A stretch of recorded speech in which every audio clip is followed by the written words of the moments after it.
जय हिंद दोस्तों। आज हम जानेंगे कि जेड प्लस, जेड, एक्स और वाई इन सिक्योरिटियों को किन किन लोगों को दिया जाता है और ये सिक्योरिटी कौन देता है, और साथ ही में क्या आईएएस, पीसीएस, आईपीएस ऑफिसरों को भी इस प्रकार की सिक्योरिटी दी जा सकती है या नहीं दी जा सकती है। तो चलिए आज हम इन चीज़ों के बारे में बहुत अच्छे से और डिटेल में समझेंगे। सबसे पहले हम थोड़ा सा देखते हैं ये सिक्योरिटी क्या होती हैं। अगर हम जेड प्लस के बारे में बात करें तो जेड प्लस में लगभग 36 सुरक्षाकर्मी होते हैं। 36 इसमें सुरक्षा अधिकारी मौजूद होते हैं, जिसमें से 10 जो होते हैं वो एसपीजी या एनएसजी के कमांडो होते हैं। इसके साथ ही इसमें सीआईएसएफ और आईटीबीपी और सीआरपीएफ के भी जवान शामिल होते हैं, और साथ साथ में इसमें स्थानीय पुलिस के भी अधिकारी को शामिल किया जा सकता है। दोस्तों इसके बाद और इससे नीचे स्तर पर आता है जेड। जेड सिक्योरिटी में 22 सुरक्षाकर्मी होते हैं और इसमें 5 एनएसजी के कमांडो मौजूद रहते हैं। साथ ही साथ में इसमें आईटीबीपी, सीआरपीएफ और सीआईएसएफ और साथ ही दिल्ली पुलिस या स्थानीय पुलिस के सुरक्षाकर्मी भी शामिल होते हैं। दोस्तों अब बात करें, इससे निचले स्तर पर आता है आपका वाई सिक्योरिटी में 11 सुरक्षाकर्मी होते हैं, जिसमें से 2 वो एनएसजी के कमांडो होते हैं और व्यक्ति को सुरक्षा प्रदान करते हैं।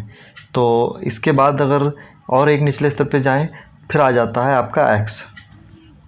इसमें आपके 2 सुरक्षा गार्ड तैनात रहते हैं और साथ ही में इसमें कोई भी प्रकार का कमांडो शामिल नहीं होता है।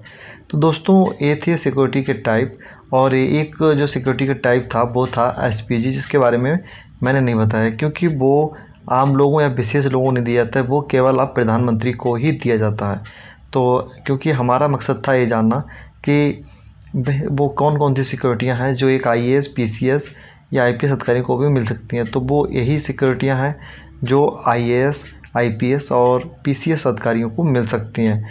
अब दोस्तों बात करते हैं मिलने का प्रोसेस क्या है, मतलब किस प्रकार से ये सिक्योरिटी दी जाती है। तो दोस्तों इसमें एक बहुत बड़ी राजनीति चलती है कि इसको लेने के लिए आप एक तो विशेष व्यक्ति हो। विशेष व्यक्ति का मतलब आप ये है कि आपकी जान को खतरा हो और जो आपके काम हैं वह देश के हित में हो। मैं आपको ये पहले व्यवहारिक नियम के हिसाब से बताता हूँ, फिर वास्तविक प्रक्रिया में बताऊंगा क्या होता है।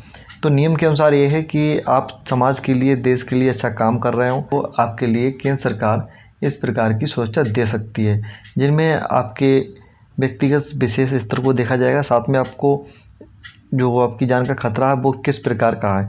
आतंकवादियों से है तो आपको अलग सुरक्षा दी जाएगी। सिंपल सा आपके ही देश के लोगों से या पड़ोसियों से, अपने दुश्मन से है तो आपको और सुरक्षा दी जाती है।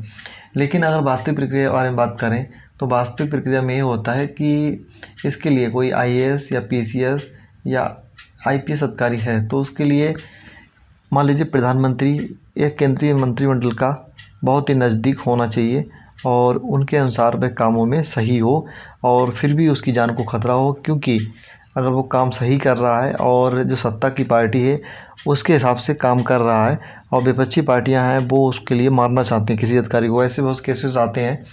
क्योंकि विपक्षियों को दिक्कत होती है और सत्ता में जो पार्टी होती है वह जितने भी खुलासे होते हैं विपक्षियों के वो उन अधिकारियों को बोल के करवाती है, जिससे विपक्षी पार्टियां होती हैं उनको प्रॉब्लम होने लगती है और ऐसी स्थिति में वो उनको नुकसान पहुँचाना चाहती हैं अधिकारियों को। तो ऐसी स्थिति में जो केंद्र सरकार है वो किसी भी अधिकारी को सुरक्षा दे सकती है, वो चाहे जेड प्लस हो या जेड या एक्स या वाई।